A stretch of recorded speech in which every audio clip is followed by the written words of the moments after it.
Bienvenidos a la Noche Infinita. Antes de comenzar, cuéntanos en los comentarios desde dónde nos escuchas y qué temáticas te gustaría que exploremos en el futuro. Leemos cada mensaje con atención y siempre tomamos en cuenta sus sugerencias para los próximos relatos. Sin nada más que decir, comencemos. Nunca imaginé que la libertad pudiera pesar tanto. Antes de llegar aquí, la vida era difícil, sí, pero cada día traía la promesa de la rutina, de calles que uno podía recorrer y mercados donde regatear por un kilo de jitomate. Ahora, cada centímetro de esta celda de 2 por 3 metros me recordaba que todo eso se había ido. Me llamo Ernesto y llevo ya más de un año en esta cárcel del centro del país, un lugar donde el tiempo no se mide en minutos ni horas, sino en golpes de llaves, voces que gritan y silencios que matan. El amanecer aquí no es como afuera. No hay cantos de pájaros, no hay olor a pan recién hecho de la esquina. Lo que despierta es el metal oxidado de la reja, el chirrido de las puertas que abren y cierran, el grito de un guardia que parece anunciar un mundo de miedo que no termina. Me levanto de la litera, que comparte espacio con otro recluso llamado Luis, un tipo corpulento que ronca como si estuviera intentando ahogar los recuerdos de su vida afuera. Sus respiraciones profundas me despiertan antes que el timbre de la celda, y por un segundo deseo estar solo, pero sé que la soledad aquí no existe. El baño colectivo es un ritual de tensión. Todos esperan su turno, y cualquier error, cualquier mirada equivocada, puede desencadenar un conflicto. Las duchas no funcionan siempre. El agua cae fría, golpeando la piel como una bofetada. Hoy, al pasar por el pasillo que conecta mi bloque con la zona de baños, siento un silencio pesado. Nadie habla, nadie se mueve. Pero los ojos de los demás reclusos me siguen, como si mi presencia fuera un desafío. Aprendes rápido que mirar directamente a alguien puede ser peligroso, que el respeto aquí no se pide, se teme. El comedor es otro mundo de reglas invisibles. Se forma un caos controlado. Todos sabemos qué filas debemos respetar, a quién evitar y quién puede convertir un plato de frijoles en un acto de violencia. Cuando entro, el olor a comida recalentada y desinfectante industrial se mezcla con el sudor y la desesperación. Hoy, los guardias están distraídos, y eso siempre significa que cualquier disputa puede estallar. Me siento en una mesa vacía, la mirada baja, escuchando el murmullo constante, el tintineo de cucharas sobre el metal. A mi lado, un tipo llamado Roberto no deja de observar a otro grupo, y percibo la tensión en sus hombros. Aquí, incluso comer puede convertirse en un acto de supervivencia. Las visitas son un oasis y una condena al mismo tiempo. Cuando mi hermana vino la última vez, me trajo una bolsa con comida, una carta, un poco de aire fresco traído desde afuera. Pero incluso esos minutos se sienten como una prueba. Hablar sin ofender, reír sin mostrar miedo, mantener la calma mientras los guardias observan y anotan todo. Al final de la visita, mientras la veo irse, siento una punzada que se clava en el pecho. La puerta de reja se cierra detrás de ella y el silencio vuelve, más pesado que antes. Por la tarde, cuando los rayos del sol apenas logran colarse por las ventanas altas y pequeñas, las sombras se alargan en los pasillos. Algunos reclusos intentan dormir, otros escriben cartas que quizá nunca llegarán. Yo camino despacio, haciendo rondas ficticias dentro de mi bloque, observando los rincones donde pueden esconderse problemas. Un cuchillo hecho de una lima, un cigarro de marihuana envuelto en papel, un ojo que te sigue. Cada paso es un cálculo, cada respiración, un acto de precaución. He aprendido que la paranoia no es locura aquí, es supervivencia. La noche llega con la misma lentitud que el dolor. Las luces parpadean, el sonido metálico de las cerraduras resuena por los pasillos. La celda se convierte en un pozo y la oscuridad es más que ausencia de luz. Es presión, es recuerdo de todo lo que se perdió. A veces escucho a Luis murmurar en sueños, nombres, lugares o tal vez planes que jamás se cumplirán. Me acuesto en mi litera, los ojos abiertos, escuchando los ecos de la noche, preguntándome quién sobrevivirá hasta mañana y cómo el mundo afuera sigue girando mientras nosotros estamos atrapados en esta cápsula de miedo y rutina. El miedo aquí no viene de fantasmas ni de historias. Viene de los hombres, de los guardias, de la estructura misma que te recuerda que dependes de otros para respirar, comer y moverte. Cada sonido es una amenaza potencial, cada sombra un desafío. Aprendes a vivir sin confianza, a desconfiar de todos, incluso de ti mismo. Pero también aprendes a sobrevivir. Cada día que pasa, cada noche que soportas, es una victoria silenciosa. Y al final, cuando escucho la llave de la celda girar para iniciar un nuevo día, sé que lo que más importa es no perder la cabeza, no dejar que el miedo te devore antes que los barrotes.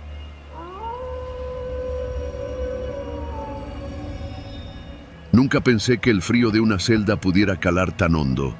La primera vez que me enviaron a la celda de castigo en el penal de alta seguridad del estado de Puebla, creí que era una exageración de los guardias. Un par de horas y listo, no más para que te calmes. Pero cuando la puerta se cerró tras de mí, el mundo quedó reducido a un rectángulo de cemento, sin ventilación, sin luz y con un olor a humedad que parecía haber estado allí desde la fundación del penal. La temperatura bajó instantáneamente y con ella mi sensación de seguridad se evaporó. Al principio traté de sentarme en el frío piso de cemento, cruzando los brazos sobre las rodillas, intentando organizar mis pensamientos. El eco de mis respiraciones era lo único que llenaba la celda. Cualquier sonido más fuerte parecía multiplicarse, rebotando en las paredes desnudas. Intenté recordar cuánto tiempo llevaba allí. Los relojes no existen en una celda así, y la idea del paso del tiempo se volvió irrelevante. Solo existía yo y la opresión. Después de un rato, que no puedo precisar si fueron minutos o horas, empecé a notar los detalles que al principio pasé por alto. La humedad estaba en todas partes, goteando en rincones que mis ojos apenas podían distinguir en la penumbra. Sentí que el aire se volvía cada vez más denso, cada inhalación era un esfuerzo que me dejaba mareado. Mis pulmones ardían y una tos seca me recorrió como un latigazo. Intenté respirar despacio, contando mentalmente, pero la sensación de asfixia no cedía. De repente, escuché un rasguido, apenas audible, pero suficiente para erizarme. Provenía de la pared opuesta a la puerta.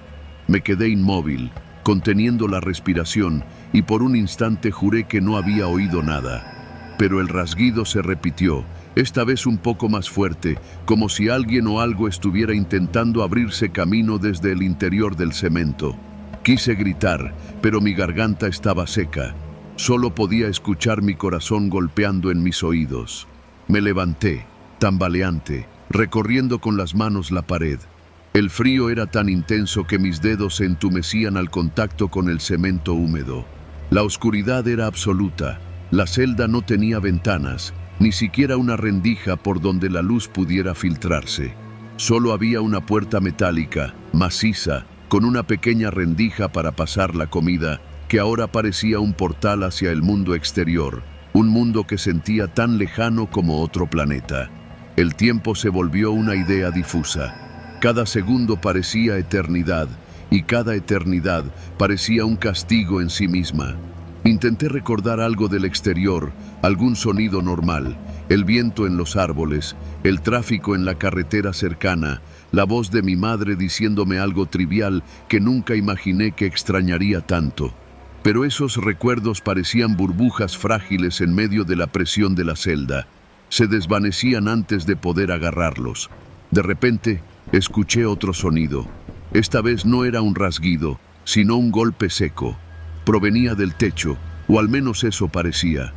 Salté hacia la esquina, temblando, incapaz de distinguir si alguien estaba ahí o si mi mente me estaba jugando una mala pasada. Mis manos temblaban, mis rodillas cedían bajo mi peso. Cada golpe era seguido de un silencio absoluto que me hacía contener la respiración, esperando el siguiente. Intenté calmarme, recordando los consejos de meditación que había escuchado una vez en el patio. Inhalar profundo, exhalar lento. Pero la celda parecía tragarse todo intento de control. Cada respiración era un recordatorio de que estaba completamente solo, atrapado, vulnerable. Y lo peor no era el frío ni la oscuridad, era la sensación de que el tiempo se había detenido y con él mi capacidad de escapar. Me senté nuevamente en el piso, encogido, tratando de resistir la ansiedad que comenzaba a crecer como un animal dentro de mí. Cerré los ojos y traté de escuchar algo familiar, cualquier sonido que pudiera anclarme a la realidad. Pero todo lo que había era silencio y el eco de mis propios pensamientos, que ahora parecían jugar conmigo. Imaginaba sombras que se movían, voces que susurraban mi nombre desde lugares donde no podía haber nadie. El hambre y la sed comenzaron a apoderarse de mí, aunque no era lo peor. La desesperación era más intensa que cualquier dolor físico. Cada vez que escuchaba un golpe, un rasguido o el crujido del metal, sentía que algo invisible se acercaba. Comencé a golpear la pared con los nudillos, tratando de hacer que el sonido me devolviera la sensación de control. Pero la celda solo respondía con su indiferente eco, burlándose de mis esfuerzos. Luego, el peor momento, la sensación de que el aire se acababa. Mis pulmones pedían oxígeno, mi cabeza giraba y el pánico me hizo arrastrarme hacia la puerta. Tocaba el metal con ambas manos, golpeándolo, gritando, suplicando, pero nadie respondía. La rendija era demasiado pequeña para mi desesperación y la celda demasiado grande para mis brazos débiles. Cada segundo que pasaba sentía que mi cuerpo se rendía antes que mi mente. Y entonces escuché pasos. Fuera de la celda, pasos que no eran rítmicos ni ordenados, sino pesados, deliberados, acercándose. Una voz grave, apenas audible, susurró desde el otro lado de la puerta. «Hora de salir». Sentí una mezcla de alivio y terror. Mi corazón latía tan fuerte que temí que la puerta cediera ante la presión de mis propias palpitaciones. La cerradura giró y la puerta se abrió. El aire fresco me golpeó, me envolvió como un abrazo violento y necesario. Salí tambaleante, temblando, con la respiración entrecortada. Los guardias me miraban, no con sorpresa ni lástima, sino con indiferencia profesional. Me ayudaron a ponerme de pie y me llevaron a la luz, a la ventilación, a un espacio donde los sonidos y olores eran normales, donde la temperatura no era un enemigo. Me senté en un banco, temblando y exhausto, sintiendo cada músculo de mi cuerpo protestar. Nunca olvidaré esa celda. Nunca olvidaré el frío que se pegaba a la piel, la oscuridad absoluta, el aire denso que parecía robar el aliento, ni el terror que puede surgir cuando estás completamente solo con tus pensamientos y el tiempo detenido. Sobreviví, sí, pero la experiencia dejó una marca invisible, una sombra que todavía me sigue cuando cierro los ojos y me imagino aquel rectángulo de cemento que me atrapó sin luz, sin aire, sin esperanza.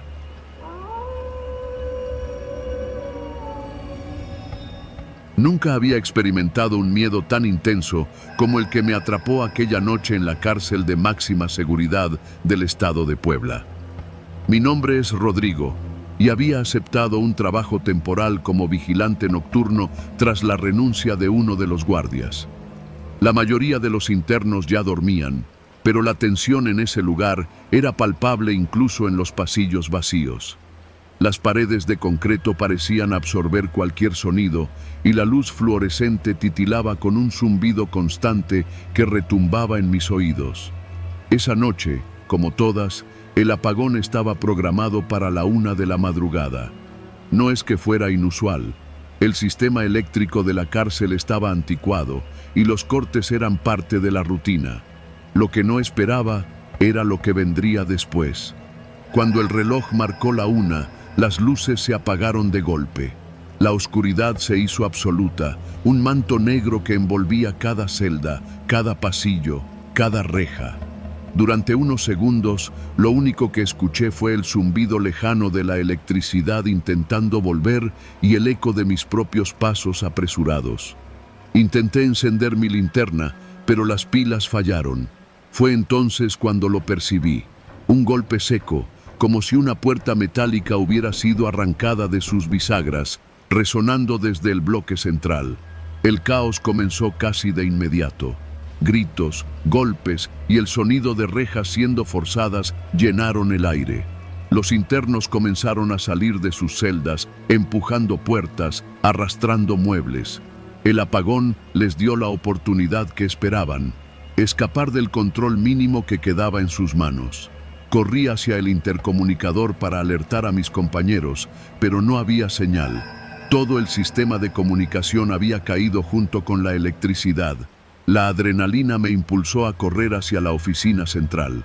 Desde allí podía ver el patio de los presos gracias a las cámaras de emergencia que parpadeaban con luz intermitente. Lo que vi me heló la sangre.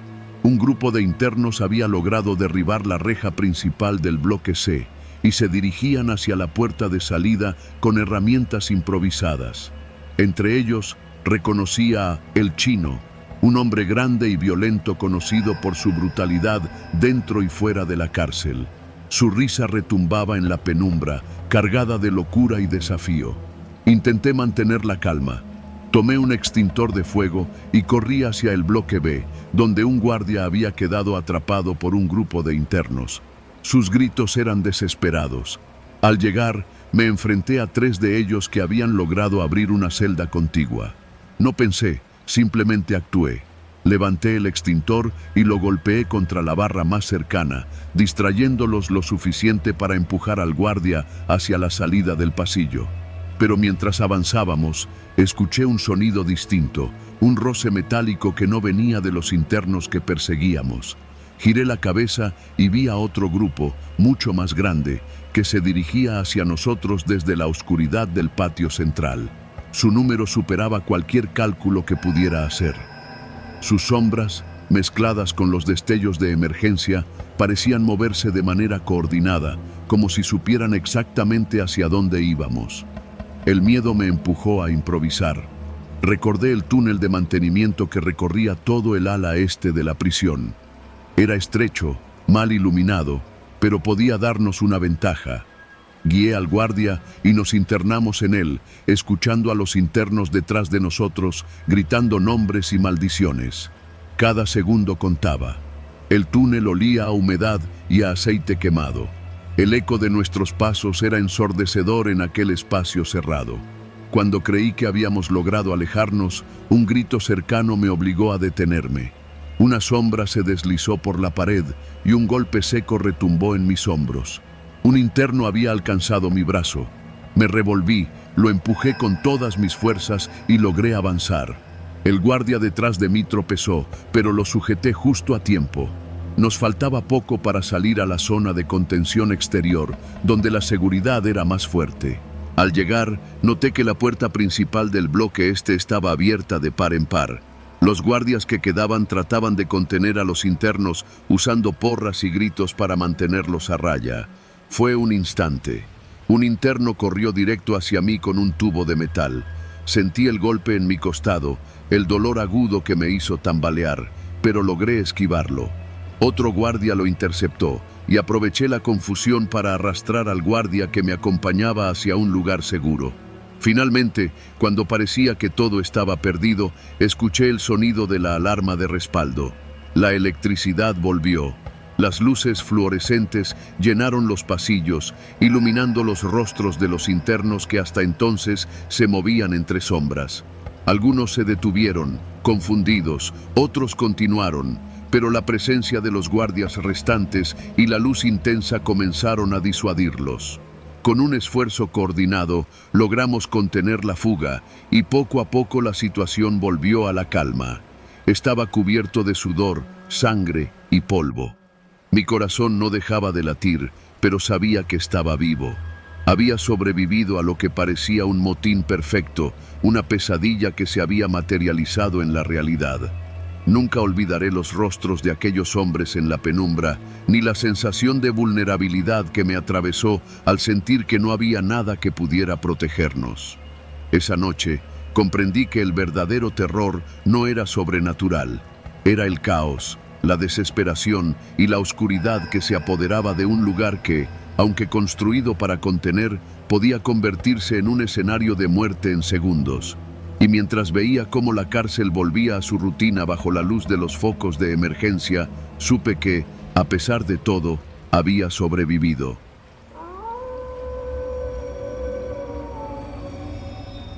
No sé bien por qué terminé en esa celda. Supongo que todo se resume a malas decisiones y a no tener suerte, aunque en mi caso ambas cosas parecían haberse confabulado. Cuando me asignaron la celda, ya estaba ocupada por un tipo que todos los demás llamaban el Cuervo. Nadie decía mucho de él, excepto que tenía fama de traicionero, de hablar cuando no debía, de hacer favores solo si encontraba beneficio y de desaparecer con información que no le pertenecía. No me importó al principio. Después de todo, una celda es una celda, y pensé que mientras me mantuviera en silencio, todo estaría bien. Los primeros días pasaron sin incidentes, salvo por la mirada constante que me lanzaba cada vez que abría la boca. Sus ojos, pequeños y oscuros, parecían medir cada palabra, cada respiración.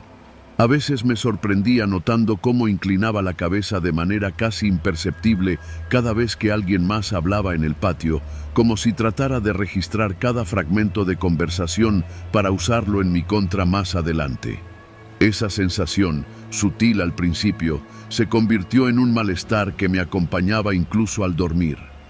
La primera advertencia real llegó un jueves, cuando nos dejaron hacer ejercicio en el patio común. Un guardia nos gritó que nadie debía hablar con miembros de otras celdas. Yo estaba junto al Cuervo, tratando de mantenerme distante, cuando escuché cómo murmuraba algo mientras me miraba de reojo. No pude distinguir las palabras, pero el tono tenía un filo que no pude ignorar. Esa noche, al regresar a la celda, encontré un mensaje grabado en el muro con un lápiz que nadie más tenía acceso. Cuidado con lo que dices. No sabía si era broma o advertencia, pero desde ese momento supe que no podía confiar en él. Con los días, la paranoia empezó a crecer. Notaba cómo cada gesto suyo parecía calculado, la forma en que movía los pies al sentarse, cómo cambiaba de posición solo para asegurarse de verme, cómo reía apenas cuando alguien contaba un rumor. Y lo peor no era solo su actitud. Era la constante sospecha de que él podía ser el motivo de problemas que aún no había detectado. Cada vez que un guardia nos miraba más de la cuenta, sentía que era su culpa, aunque no tenía pruebas. Una noche, escuché a través de la puerta cómo alguien del bloque contaba un rumor sobre un intento de fuga frustrado en otra sección. La información era delicada, y de alguna manera, el Cuervo parecía conocerla antes de que siquiera terminara de contarla. Me acerqué para cuestionarlo, pero él solo sonrió, sin abrir la boca. Esa sonrisa, fría y sin emoción, era suficiente para hacerme retroceder. Fue la primera vez que comprendí que estaba lidiando con alguien que jugaba en otra liga. Al tercer mes, las tensiones aumentaron. Un guardia nos asignó tareas de limpieza separadas. Yo debía barrer los pasillos y él debía organizar los objetos confiscados. Mientras trabajábamos, noté que mi compañero desaparecía en los rincones más oscuros, y cuando regresaba, había pequeños cambios en las cosas.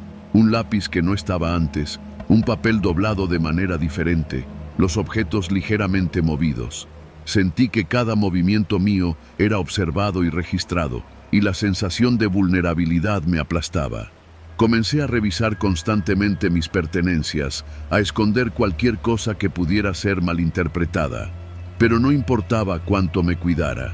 Siempre encontraba algo fuera de lugar, y la mirada del Cuervo era la misma, fría, calculadora, constante. El punto crítico ocurrió una madrugada. Los guardias, siguiendo un protocolo de rutina, cerraron las celdas y apagaron las luces. Estaba tumbado en el catre, tratando de dormir, cuando escuché un leve ruido. La puerta de la celda se movía apenas. Me levanté y lo vi, sentado en la esquina, moviendo un trozo de cartón mientras murmuraba algo que no podía entender. La intuición me gritaba que estaba tramando algo. Con cuidado, me acerqué y le susurré. «¿Qué haces?». No respondió. Simplemente dejó el cartón a un lado y me miró, sin parpadear, como si estuviera decidiendo si debía matarme con la mirada. Un escalofrío recorrió mi espalda y por primera vez sentí miedo verdadero. Esa noche no dormí. Cada vez que cerraba los ojos, su rostro aparecía frente a mí, sin emociones, con una especie de satisfacción silenciosa que me revolvía el estómago. Al día siguiente, mientras caminábamos al patio, un grupo de internos comenzó a provocar una pelea. Yo traté de mantenerme al margen, pero noté cómo el cuervo se acercaba a cada uno, susurrando algo al oído, observando la reacción de todos. Cuando todo terminó, varios fueron castigados, y yo me di cuenta de que él había manipulado la situación, obteniendo información y dejando a otros en problemas. Era como si todo estuviera bajo su control, mientras yo solo podía mirar, impotente. Durante semanas intenté evitarlo, mantener la distancia, hablar poco y vigilar mis acciones. Pero su influencia se sentía en cada rincón de la celda, en la forma en que los demás internos me miraban, en cómo los guardias parecían reaccionar ante lo que él decía, en los silencios incómodos durante las comidas. Me sentía atrapado en una telaraña de paranoia que él tejía con precisión. Cada palabra, cada gesto, parecía estar destinado a asegurarse de que nunca pudiera confiar en nadie, ni siquiera en mí mismo. Una noche, mientras revisaba mis pertenencias bajo la tenue luz de la celda, encontré un mensaje que no recordaba haber escrito. Era breve: nunca confíes. Mi corazón se detuvo. Miré a el cuervo, que estaba dormido en su catre, pero sabía que no dormía realmente. Todo lo había planeado, todo. Y entendí que, aunque sobreviviera, siempre viviría bajo su sombra, temiendo que un error, por pequeño que fuera, se convirtiera en mi ruina. Con el tiempo, aprendí a coexistir con él, a reconocer sus movimientos, a anticipar sus pasos. Sobreviví. Pero cada noche, cuando cierro los ojos, siento que sigue allí, vigilándome, recordándome que en aquel lugar nadie es realmente libre y que la traición puede esconderse detrás de la mirada más aparentemente inofensiva.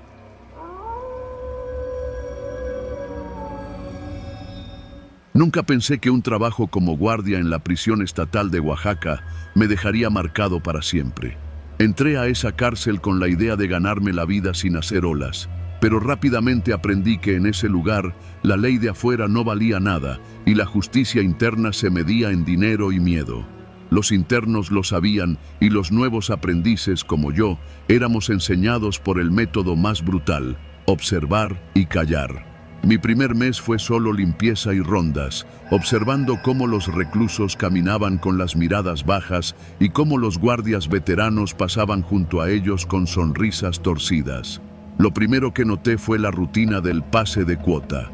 Cada mes, los internos con recursos o familiares capaces de enviar dinero debían pagar una cantidad a ciertos guardias. Si no lo hacían, las consecuencias eran visibles: celdas más pequeñas, visitas canceladas, trabajos extra forzados. Al principio no me involucré, me limitaba a mirar desde lejos, ignorando los murmullos que corrían por los pasillos como serpientes. Pero pronto me tocó atender la Torre Sur. Allí, los reclusos más problemáticos y los que no podían pagar estaban amontonados en celdas diminutas. La primera noche que hice la ronda, escuché gritos apagados y golpes que resonaban por los corredores de concreto. No eran casuales. Un guardia experimentado, a quien todos llamaban el Chato, se paseaba con su linterna y un látigo corto, haciendo que los internos se arrodillaran para entregarle dinero que muchas veces ni tenían. «Aquí se aprende rápido o se aprende de golpe», murmuraba mientras levantaba el látigo sobre un hombre que apenas podía sostenerse en pie.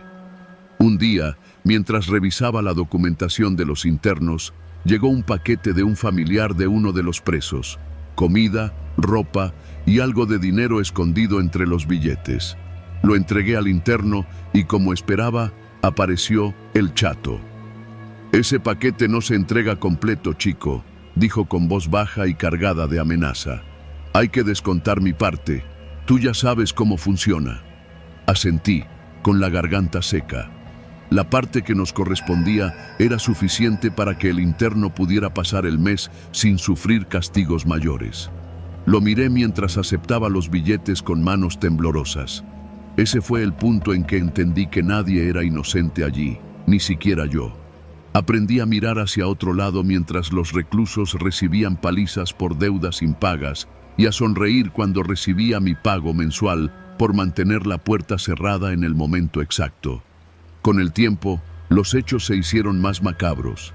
La Torre Sur tenía un submundo, corredores donde los guardias cobraban cuotas directamente, zonas oscuras donde los internos eran forzados a trabajar en reparaciones o limpieza bajo amenaza de castigos. Una noche, mientras hacía la ronda, escuché un grito distinto, desgarrador, desesperado. Me acerqué al pasillo y vi a un guardia veterano sosteniendo a un interno contra la pared, exigiéndole información sobre un paquete que nunca llegó. Cada segundo que pasaba, el miedo se impregnaba en mí y aún así no podía apartar la mirada. Sabía que si intervenía, mi cuerpo sería el próximo ejemplo. Fue entonces cuando conocí a Javier, un joven recluso que no entendía por qué tenía que pagar por sobrevivir en la cárcel. Su madre había intentado enviarle algo de dinero, pero el chato ya lo había interceptado. Lo vi, noche tras noche, caminar por los pasillos con la cabeza gacha, ignorando mi mirada. Hasta que un día escuché su súplica. «Por favor, no me hagan daño, ya pagué mi parte», susurraba al aire, sabiendo que no habría oído compasión. Ese mismo día, los internos de la Torre Sur recibieron un aviso brutal. Aquellos que no habían colaborado serían encerrados en celdas de aislamiento, sin comida suficiente, ni agua, ni luz. La orden era directa de la administración, pero todos sabíamos que la causa real era que algunos guardias querían mostrar quién mandaba. Recuerdo una madrugada en particular. La tormenta rugía afuera, el viento hacía crujir las rejas y los techos metálicos. Estaba revisando la Torre Sur cuando vi a un grupo de internos intentando esconder dinero y comida.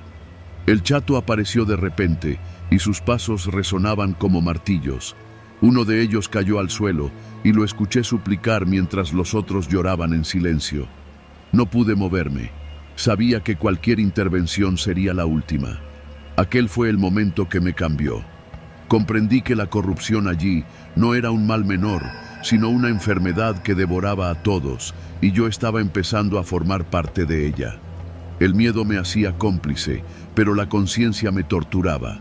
Cada centavo que pasaba por mis manos tenía la sangre de alguien detrás. Finalmente, llegó el día en que decidí que no podía seguir así.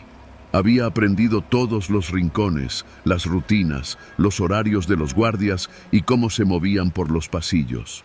Esa noche, esperé hasta que el chato y los otros veteranos se retiraron a la sala de vigilancia. Con el corazón latiendo a 1000 por hora, caminé hacia la oficina administrativa, donde guardaban los registros y las llaves de las celdas. Tomé fotos y documentos, todo lo que pudiera servir como evidencia de las extorsiones y abusos. La adrenalina me recorría mientras escuchaba los pasos y las voces lejanas de los internos, sabiendo que si me descubrían, sería mi fin. Logré salir de la cárcel antes de que alguien notara mi presencia. Dejé los archivos en manos de un periodista y alerté a las autoridades estatales. El miedo no me abandonó nunca, y las noches de tormenta me recuerdan la Torre Sur y las caras de aquellos que sufrieron injustamente. Pero al menos sobreviví, y aunque mi conciencia está marcada, sé que hice lo que debía para que la corrupción tuviera una oportunidad de ser expuesta.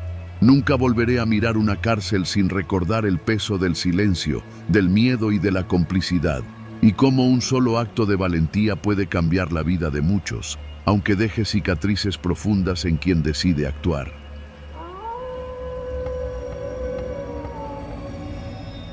Nunca imaginé que terminaría aquí, bajo la Ciudad de México, con la respiración contenida y el corazón desbocado, atrapado entre la esperanza y la certeza de que la muerte podía ser un accidente en cualquier instante.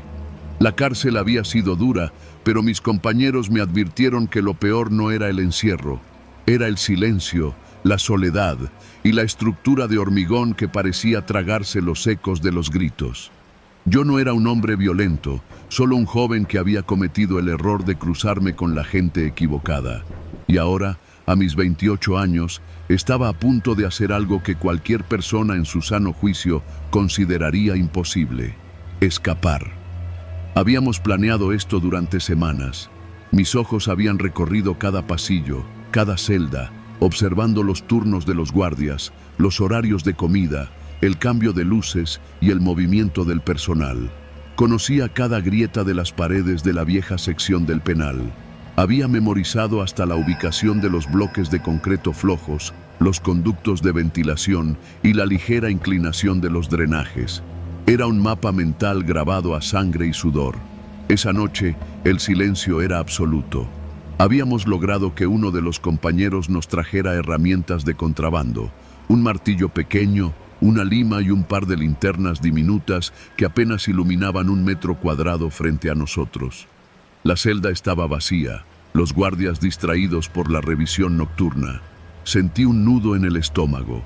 Nunca antes había hecho algo así, y el miedo era tan tangible que podía palparlo en el aire. Empezamos a trabajar en la pared del fondo, la que daba a un viejo túnel de mantenimiento que nadie usaba desde hacía años. Cada golpe del martillo contra el concreto resonaba en mi cabeza, amplificado por la estrechez de la celda. Con cada fragmento que caía al piso, la emoción y el terror se mezclaban, creando una presión que me hacía temblar de pies a cabeza. Sabía que un solo error podía delatar todo el plan. El túnel estaba cubierto de polvo y humedad. El aire olía a tierra mojada y a óxido, y mis pulmones empezaban a arder. Avanzábamos a paso lento, arrastrando los pies sobre la tierra suelta, escuchando cada crujido, cada gota que caía de las tuberías. Los minutos se volvían eternos, y cada sombra que danzaba en las paredes parecía un guardia acechando detrás de nosotros. Finalmente, llegamos al cruce donde el túnel principal se bifurcaba. Las linternas apenas iluminaban más allá de 2 metros. Habíamos calculado todo. A la izquierda, un tramo que nos llevaría a un patio de servicio. A la derecha, un ramal de desagüe que desembocaba cerca de la calle exterior. Sabía que cualquiera de las 2 opciones podía ser nuestra última decisión. La adrenalina se apoderó de mí y decidí tomar la derecha. Mi compañero me siguió. El silencio era nuestro aliado y a la vez nuestra condena. Avanzamos por ese laberinto de cemento húmedo y tierra suelta durante casi 10 minutos. Cada paso levantaba un polvo que me hacía toser, mezclado con un olor rancio que se pegaba a la ropa. De pronto, escuché un crujido sordo detrás de nosotros. Me giré, pero no había nadie. Solo la pared parecía moverse, como si respirara. Mi corazón se aceleró. No había vuelta atrás, no ahora. Seguimos avanzando y pronto el túnel comenzó a estrecharse. La tierra estaba floja y cada movimiento hacía que el techo crujiera bajo el peso de los pisos superiores. Recordé las historias de los antiguos presos, túneles que colapsaban sin aviso, atrapando a quienes osaban desafiar la seguridad del penal. Mi garganta se cerró y un sudor frío recorrió mi espalda. Intenté mantener la calma, pero la respiración se me cortaba en jadeos cortos y secos. Entonces sucedió. Un estruendo, como si toda la tierra del mundo hubiera caído sobre nosotros. Una sección del túnel cedió y una lluvia de polvo y piedras cayó, enterrando parcialmente nuestros pies. Mi compañero gritó y un bloque de concreto golpeó su hombro, dejándolo con un corte profundo y sangrante. Intenté ayudarlo, pero el túnel se estaba cerrando más rápido de lo que podíamos reaccionar. El pánico nos envolvió. Intenté retroceder, pero el estrecho pasillo se había vuelto un laberinto de escombros y polvo. Cada respiración era un esfuerzo titánico. El aire estaba espeso y lleno de partículas que quemaban los pulmones. Grité su nombre, pero solo recibí ecos deformes. Mis manos sangraban de rascar la tierra y los bordes afilados de los ladrillos que se desprendían. No sabía cuánto tiempo pasó. Podían ser minutos o una eternidad. La única certeza era que estábamos atrapados y que cualquier movimiento en falso podía sepultarnos vivos. Mis pensamientos se aceleraban. La vida, la cárcel, los errores, la familia. Todo pasaba frente a mis ojos, como si mi mente intentara exprimir cada instante antes de que todo terminara. Encontré una grieta lo suficientemente grande para arrastrarme. Con un esfuerzo sobrehumano, empujé a mi compañero hasta allí. No podía cargarlo, así que le grité que siguiera adelante y que buscara la salida, que yo lo alcanzaría en cuanto pudiera. Lo vi arrastrarse, desapareciendo en la oscuridad del túnel lateral. Solo me quedé yo, con los brazos apoyados sobre el suelo, tratando de controlar el pánico que me estaba consumiendo. El túnel cedió de nuevo. Un pedazo más grande de techo se desplomó, bloqueando mi paso. Las manos sangrantes, el polvo en los ojos, el dolor en los pulmones. Todo parecía un último esfuerzo inútil de la vida por aferrarse a mí. El miedo me inundó. No podía moverme, no podía respirar bien, y la esperanza se desvanecía con cada crujido de la tierra sobre mi cabeza. Pero entonces escuché algo, un murmullo distante, casi imperceptible, mezclado con un golpe metálico. Mi compañero había alcanzado la salida y estaba haciendo ruido para atraer la atención de los guardias de la sección de mantenimiento.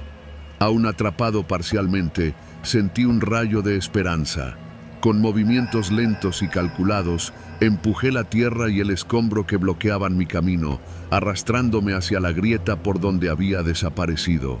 Cada centímetro era un combate contra la fatiga y el miedo. Finalmente, la luz tenue del pasillo de mantenimiento se coló por la grieta. Mis piernas temblaban, mis pulmones ardían y mis manos sangraban, pero estaba vivo. Con un último esfuerzo, salí al pasillo y caí al suelo, jadeando y cubierto de polvo. Mi compañero me miró, pálido, con el hombro sangrando, pero con una sonrisa de alivio. Ninguno de los dos dijo nada. Solo respiramos, intentando que el miedo dejara de apoderarse de nosotros. Nunca volvimos a intentar escapar.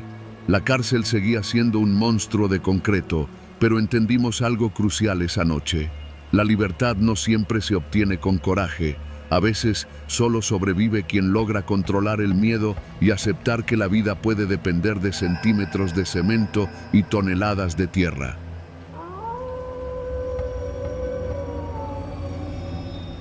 Nunca me imaginé que terminaría dentro de una celda. Trabajo como personal de limpieza en un penal del Estado de México, un lugar viejo, de esos que parecen haberse olvidado del tiempo. Las paredes están cubiertas de grafiti, la pintura se descascaró hace décadas y el olor a humedad y desinfectante mezclado con sudor es casi permanente. Nadie entra a la celda número 32 si no es estrictamente necesario. Los guardias la llaman la celda de la muerte en voz baja, y no por superstición. Ahí ocurrió un crimen que dejó cicatrices en todo el penal. Mi turno esa noche empezó como cualquier otro, recogiendo basura, lavando pisos, revisando que las luces funcionaran. Al llegar al pasillo del bloque C, noté que la celda estaba cerrada con llave, como siempre. Pero hoy, por alguna razón, el guardia encargado me indicó que debía entrar. Solo por limpieza, dijo, pero su mirada estaba tensa, incómoda. Sus dedos tamborileaban contra las llaves mientras pronunciaba esas palabras, como si quisiera alejarme antes de que entrara. Abrí la puerta con cuidado. El aire que salió fue frío, denso, cargado de algo indefinible, como si la celda respirara todavía después de todo lo que pasó ahí. El piso estaba pegajoso, restos secos de sangre y líquido corporal mezclados con polvo. Las paredes tenían manchas que nunca se habían limpiado del todo, marcas de desesperación, golpes y lo que me hizo estremecer, garabatos escritos con uñas o algo más, palabras apenas legibles que decían cosas como «no me dejes» y «está aquí». Encendí mi linterna. El haz de luz apenas iluminaba los barrotes y el estrecho espacio. No era grande, una cama rota, un sanitario corroído y un pequeño lavabo. Todo estaba sucio, abandonado, pero había algo en el aire que me hacía retroceder, aunque sabía que debía entrar. Los ruidos del penal eran constantes, llaves que caen, voces apagadas, pasos que se arrastran por los pasillos, pero adentro de la celda, el silencio era absoluto. No había eco, ni respiración, ni siquiera los insectos que suelen colarse. Solo el peso del lugar. Comencé a limpiar. Mi mano temblaba al pasar el trapo por la cama rota. La sangre seca crujía bajo mis dedos. No pude evitar imaginar lo que había sucedido ahí. Gritos, forcejeos, un hombre contra otro, y la muerte llegando sin aviso. La leyenda decía que el preso había atacado a su compañero con una ferocidad que nadie podía contener. Los guardias que encontraron la escena estaban pálidos, incapaces de hablar. Nunca se volvió a asignar celda para ocupación en ese espacio. Simplemente quedó cerrada, un recordatorio silencioso del horror. Mientras limpiaba, un sonido hizo que mi corazón se detuviera. Un golpe sordo, como si alguien hubiera dejado caer algo pesado. Me giré, pero no había nadie. El sonido se repitió, esta vez más cerca, como si viniera del lavabo oxidado. Tranquilo, solo es la tubería, me dije, pero no me convencí. Sentí que algo me observaba. No era una sensación común, era la certeza de que los ojos de alguien o algo seguían cada uno de mis movimientos, aunque la celda estuviera vacía. Me arrodillé para fregar el piso y ahí lo vi, una mancha oscura, alargada, que se extendía por la grieta junto a la pared. No era sangre seca, sino algo más reciente, húmedo, brillante bajo la linterna. Retrocedí un paso y mi linterna tembló en mi mano. Pensé que estaba imaginando cosas, pero no. El olor cambió, más fuerte, más putrefacto, mezclado con la humedad. El aire estaba tan cargado que tuve que apartarme, tapándome la boca con el brazo. Avancé de nuevo, intentando mantener la compostura. Cada paso que daba parecía amplificado, como si la celda se burlara de mí. Entonces lo sentí, un frío que atravesaba la espalda, como si el lugar exhalara su pasado. Mi linterna iluminó un detalle que no había notado antes. Garabatos nuevos, frescos, apenas visibles, escritos con un líquido oscuro. No eran palabras, sino símbolos, como arañazos desesperados. Y entonces lo entendí. Alguien había estado ahí después de todo este tiempo. Alguien que no debía estar. El sonido volvió, más claro, un golpeteo rítmico contra la pared, cada vez más cerca de mí. Intenté moverme, pero mis pies parecían clavados. El aire se volvió tan pesado que sentí que me faltaba el oxígeno. La linterna temblaba y en un instante el haz iluminó algo que me hizo gritar. Marcas de dedos impresas en la sangre seca, como si alguien hubiera estado empujando, golpeando, muriendo ahí mismo. Cada dedo, cada garra humana, perfectamente visibles, y la sensación de que me estaban observando todavía. Recogí valor y salí hacia la puerta, temblando. Cerré detrás de mí con fuerza, respirando con dificultad. El guardia me miró y no dijo nada, pero comprendí su silencio. No quería decirme lo que todos en el penal sabían. Nadie entra en esa celda sin sentir el peso de lo que pasó ahí, la violencia, la desesperación, el terror concentrado en un espacio diminuto. Al salir, me sentí seguro, pero no aliviado. Algo dentro de mí sabía que la celda no se limitaba a contener el pasado. Lo vigilaba, esperándome, recordándome que ciertos lugares guardan la memoria de la muerte y no se la devuelven a nadie. Desde esa noche, evito el bloque C. Paso rápido, la mirada baja, las llaves en la mano como si fueran un escudo. No me atrevo a mirar la celda 32. Sé que podría quedarme allí, atrapado por más que mis piernas se muevan. Y mientras camino, escucho el eco de los golpes y los arañazos, recordándome que hay lugares en la vida que deberían permanecer cerrados, porque la muerte que los habita no se conforma con el silencio, quiere testigos.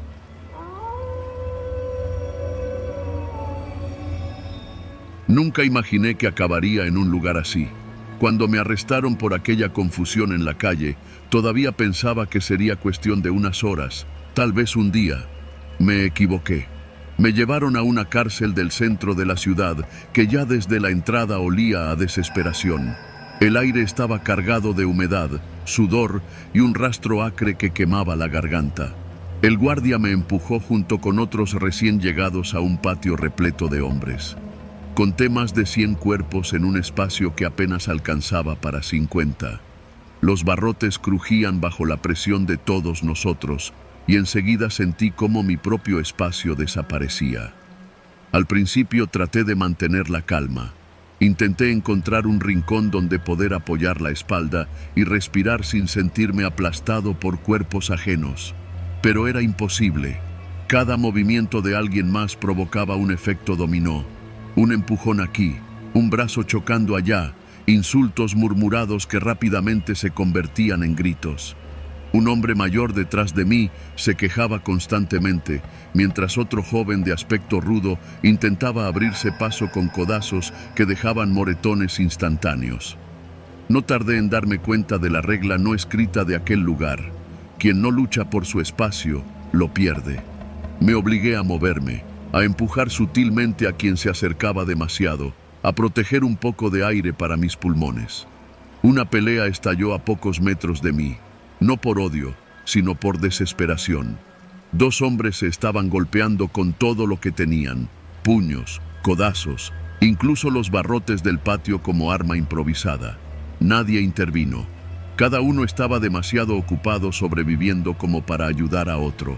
Los guardias pasaban de vez en cuando, solo para gritar órdenes que nadie podía escuchar o entender. No tenían forma de controlar la masa de cuerpos, y se veían más molestos por los gritos que por la violencia en sí. Aprendí rápido. El miedo al guardia no era lo que te mantenía con vida, era el miedo a los otros, a los que estaban dispuestos a aplastar cualquier límite para sobrevivir. Las horas se arrastraban. Cada vez que intentaba encontrar un poco de espacio para sentarme, alguien lo ocupaba. Las manos se topaban constantemente, los codos se clavaban en costillas, los hombros chocaban con fuerza. La humedad se mezclaba con el sudor y un olor a orina rancia que no se podía ignorar. La respiración colectiva se convirtió en un problema. Había momentos en que el aire parecía más espeso que el hierro de los barrotes. La tensión crecía con cada minuto. Un hombre frente a mí comenzó a gritar por agua. Nadie podía alcanzarla. Sus palabras pronto se convirtieron en amenazas. Otro grupo, al fondo, discutía por un espacio junto a la pared. Un codazo mal colocado y de inmediato se desató un empujón que encadenó una pelea entre 6 o 7 hombres. Yo tuve que esquivar golpes, retroceder y empujar a quien estaba demasiado cerca. Cada decisión era un riesgo, un movimiento en falso y te convertías en blanco. Pasaron horas interminables. Cada vez que cerraba los ojos por un instante, sentía como alguien me empujaba o el roce de manos desconocidas sobre mi cuerpo. No había privacidad, no había descanso, ni siquiera un lugar para pensar. El hacinamiento convertía a todos en animales.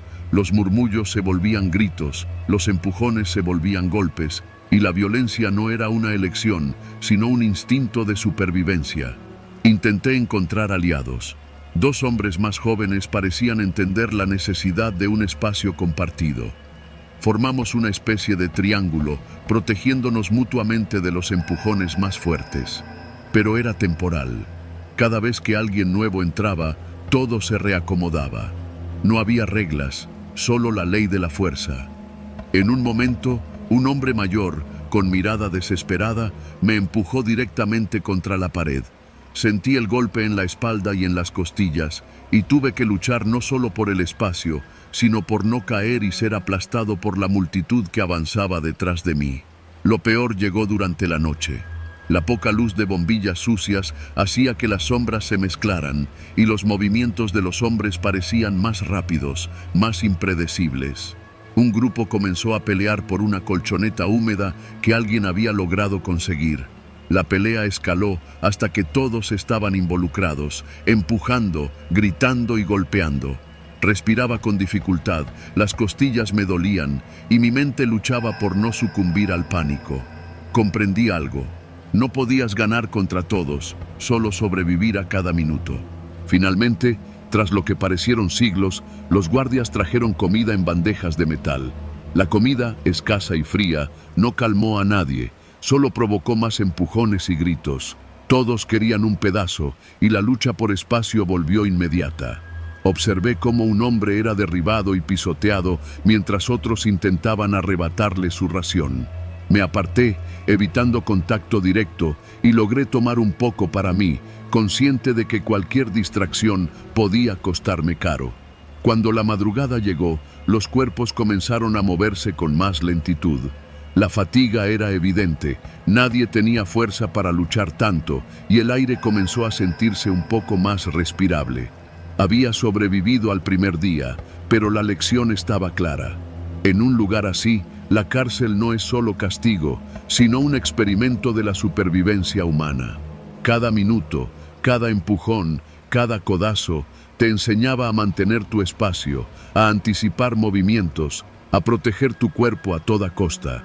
El miedo no era al guardia ni a la sentencia, era a los hombres alrededor tuyo y a la certeza de que, en ese espacio reducido, cualquiera podía volverse un enemigo.